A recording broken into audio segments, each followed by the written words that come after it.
जय गुरु जी संगत जी। वीडियो को लाइक कीजिए, चैनल को सब्सक्राइब कीजिए और बेल आइकन को प्रेस कर दीजिए ताकि आपको लेटेस्ट वीडियो की जानकारी अच्छे से मिल सके।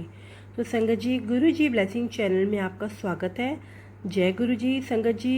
गुरु जी को अनंतम कोटि कोटि शुक्राना। गुरु जी के श्री चरणों में कोटि कोटि प्रणाम। तो संगत जी, गुरु जी का आज का सत्संग बहुत ही प्यारा सत्संग है। गुरु जी की प्यारी ब्लेस संगत का सत्संग है। हर एक सत्संग में गुरु जी ने हमें बहुत आशीर्वाद दिया है। हर एक सत्संग से हमें बहुत कुछ मिला है। जय गुरु जी, शुक्राना गुरु जी। सत्संग को अंत तक सुने, पूरा सुने, पूरी भक्ति भाव से सुने। सत्संग को बिल्कुल भी अधूरा ना छोड़ें। मुझे पूरा भरोसा है आज के सत्संग में आपको आपको इतनी ब्लेसिंग मिलेगी और गुरु जी के आपको जो भी मतलब सत्संग में जो आपके सवाल है उसका जवाब मिलेगा। गुरु जी के इस सत्संग में के माध्यम से आपको भी बहुत जो आपके मन में सवाल चल रहे हैं उसका जवाब मिलेगा। तो चलिए संगत जी, आज का सत्संग आंटी के द्वारा सुने और अंत तक सुने। जय गुरु जी, शुक्राना गुरु जी। तो आइए आंटी द्वारा हम सत्संग को सुनते हैं। और सत्संग को सुनने से पहले हम एक बार मंत्र जाप बोलेंगे। जय गुरु जी, शुक्राना गुरु जी। ओम नमः शिवाय, शिव जी सदा सहाय।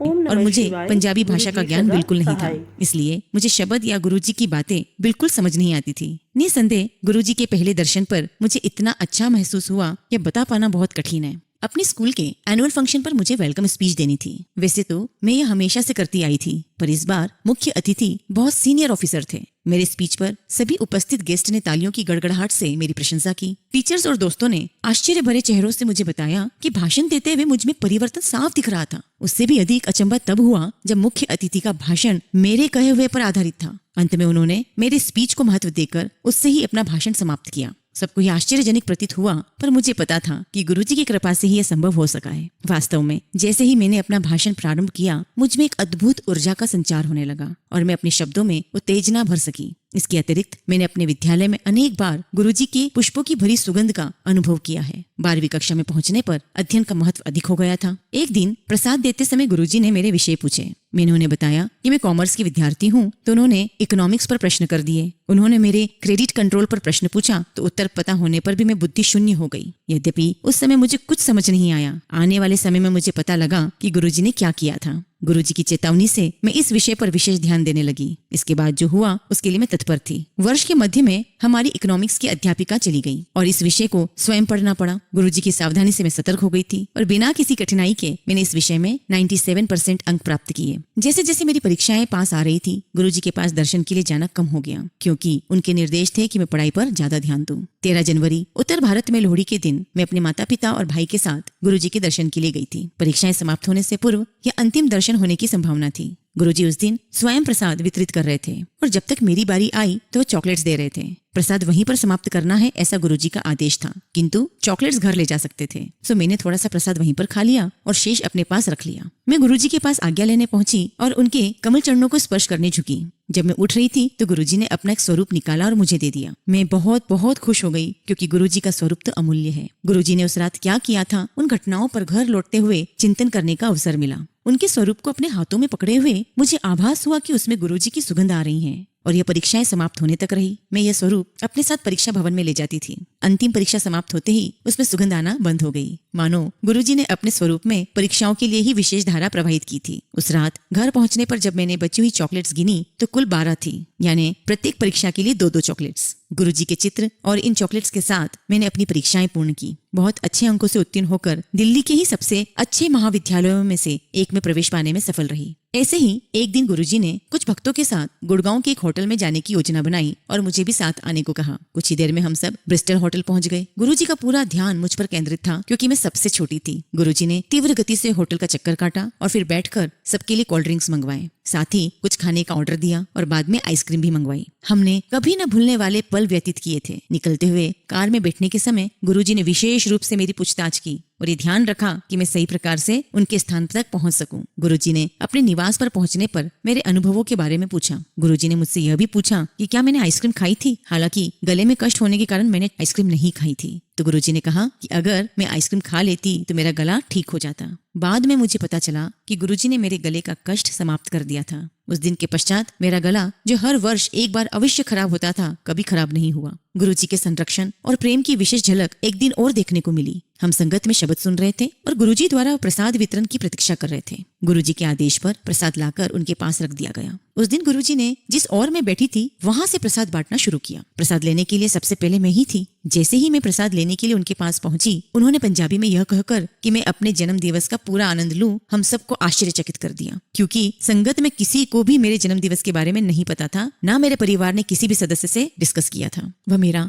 सबसे प्यारा मनमोहक जन्म दिवस रहा। दिल्ली विश्वविद्यालय से ग्रेजुएशन पास करने के बाद मैं कुछ खास नहीं कर रही थी। गुरुजी ने मुझे सिम्बायोसिस, एक प्रमुख संस्थान से डिस्टेंस एजुकेशन द्वारा MBA करने के निर्देश दिए। मैं अंतिम समय में फॉर्म भरकर प्रवेश पाने में सफल रही। परीक्षाओं के लिए मैंने साउथ दिल्ली को अपना एग्जाम सेंटर चुना था, किंतु दुर्भाग्य से मुझे दिल्ली के दूसरे छोर पर सेंटर मिला। मेरे पिता ने सेंटर बदलने के लिए आवेदन दिया, परंतु पुणे से उत्तर मिला कि एक बार केंद्र निर्धारित होने पर उसे बदलना संभव नहीं है। प्रतिदिन परीक्षाओं के कारण मेरा एक दिशा में 45 किलोमीटर यात्रा करना संभव नहीं था, यानी कि मेरे घर से जो सेंटर था वो 45 किलोमीटर दूर था। इसलिए निर्णय लिया गया कि मैं अपने दादा दादी के पास रहूं, जो उस केंद्र से 10 से 15 किलोमीटर दूर रहते थे। नोएडा में उनके पास रहने से मेरा गुरुजी के पास जाना असंभव था। किसी प्रकार से मैंने पहली परीक्षा तो दे दी, किंतु मैं इतनी दुखी थी कि मेरा मन शेष परीक्षाओं को छोड़ने का बन रहा था। मैं रोई और गुरुजी द्वारा किसी प्रकार से इस स्थिति से निकलने के लिए विनती की। उसके पश्चात जो हुआ उसकी कल्पना भी नहीं की थी। अगले दिन जब सब परीक्षा में मग्न थे, एक अधिकारी ने आकर घोषणा की कि क्या कोई परीक्षार्थी अपना केंद्र बदलने को इच्छुक है, और उनकी लिस्ट में साउथ दिल्ली सेंटर का नाम भी था। मैं तो उछल पड़ी और तुरंत अपना नाम लिखवा दिया। परीक्षा के अंत में उस अधिकारी के पास जाने पर उन्होंने बताया कि ज्यादा कैंडिडेट्स होने के कारण इस केंद्र पर सीट्स की कमी थी और मेरा आवेदन स्वीकार हो गया था। अब मैं परीक्षाएं होते हुए भी गुरुजी के दर्शन कर सकती थी। गुरुजी की अन्यथा और कौन ऐसा कर सकता था। गुरुजी की शक्तियों को समझ पाना हमारी बुद्धि के वश की बात नहीं है। उनके कार्य तो तर्क को भी मात देते हैं। एक बार गुरुजी की संगत में बैठे थे कि हमें अर्थक्वेक के कुछ झटके महसूस हुए। पहले तो सब बैठे रहे, पर जब भूकंप कुछ देर तक आता रहा तो कुछ हलचल शुरू हो गई। यह देखकर अटल बैठे गुरुजी ने अपने मोड़ कर रखे हुए दोनों पैर पृथ्वी पर रखे तो कंपन तुरंत बंद हो गई। जय गुरुजी। एक दिन गुरुजी कुछ संगत के साथ, जिनमें मैं भी थी, बड़े मंदिर गए थे। मुख्य द्वार पर निर्माण कार्य प्रगति पर था और सुविधा के लिए ईंटों पर एक लकड़ी का फट्टा रख दिया गया था। हमने फट्टे पर चलकर प्रवेश किया, किंतु गुरुजी ने गीले सीमेंट पर चलकर प्रवेश किया। हम ये देखकर बहुत अचंभित रह गए कि उनके चलने के कोई निशान नहीं थे, किंतु जब हमने उसी स्थान पर हल्के से उंगली लगाई तो उसके भी निशान बन गए थे। संगत जी, एक बार गुरुजी की शरण में आने पर वो हमारी सब चिंताओं और कष्टों का निवारण कर देते हैं। क्योंकि हमारा ज्ञान, हमारे अनुभव वर्तमान परिस्थितियों तक ही सीमित है। हमें स्वयं की आवश्यकताओं को समझने की बुद्धि भी सीमित है। इसके विपरीत गुरुजी को उनका पूरा ध्यान है और उसके लिए वह सॉल्यूशंस भी कर देते हैं। गुरुजी ने मेरे विवाह का भी प्रबंध किया हुआ था और मेरी माँ को 6 वर्ष पूर्व ही बता दिया था कि यह घटना कब घटेगी, पर उसकी गति सबके लिए अति तीव्र थी।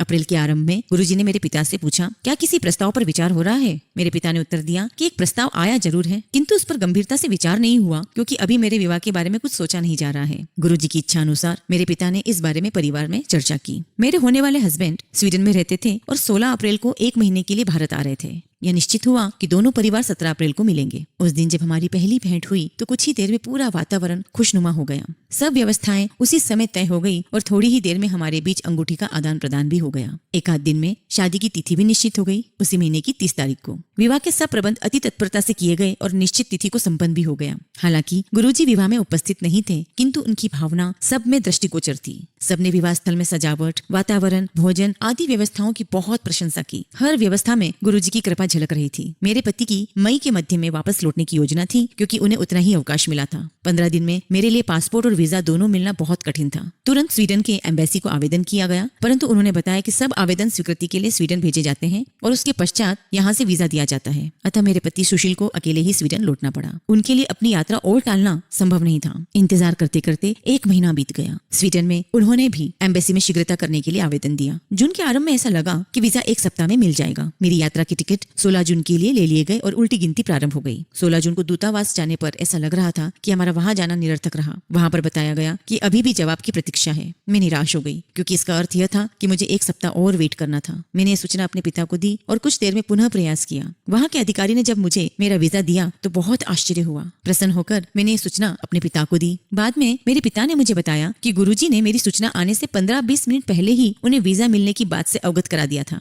मैं समझ गई कि उस दिन गुरुजी के हस्तक्षेप के बिना वीजा मिलना असंभव था। गुरुजी वास्तव में असीमित प्रेम के स्रोत हैं और उनमें विलक्षण प्रतिभाएं हैं। उन्हें कोई भौतिक अवरोध नहीं रोक सकता। वो त्रिकालदर्शी हैं और अपनी संगत की पुकार पर सब सीमाएं पार कर सकते हैं। स्वीडन से एक वीकेंड हमने पेरिस में बिताने का निर्णय लिया। वहाँ पर जब मैं आईफिल टावर की पहली मंजिल पर थी, मुझे अचानक गुरुजी की सुगंध का आभास हुआ। फोन पर मेरे पिता के साथ हुई अगली बातचीत में उन्होंने बताया कि गुरुजी मेरे बारे में पूछ रहे थे। उन्होंने इस बातचीत की तिथि और समय भी बताया। थोड़ी कैलकुलेशन करने पर पता लगा कि जब उन्होंने मेरे पिता से मेरे बारे में पूछा था, उस समय मैं आईफिल टावर की पहली मंजिल पर ही थी। गुरुजी के साथ मेरे अनुभवों को शब्दों में पिरोना अत्यंत कठिन है। वो मेरे लिए क्या है और मेरे जीवन में उनका क्या अर्थ है, यह सब कुछ व्यक्त करना मेरे लिए संभव नहीं है। मैं गुरुजी से प्रार्थना करती हूँ कि जैसे आप हमारे संबंधों के इन स्वर्णिम वर्षों में दया करते आए हैं, उसी प्रकार सदा हमारा हाथ थामे रहिए। कहते हैं कि पारस लोहे की धातु को छूने मात्र से सोने में परिवर्तित कर देता है, परंतु गुरुजी तो पत्थर को हीरे में बदल देते हैं। केवल पूर्ण विश्वास और श्रद्धा बनी रहनी चाहिए। तो संगत जी, जो आंटी ने आज सत्संग सुनाया है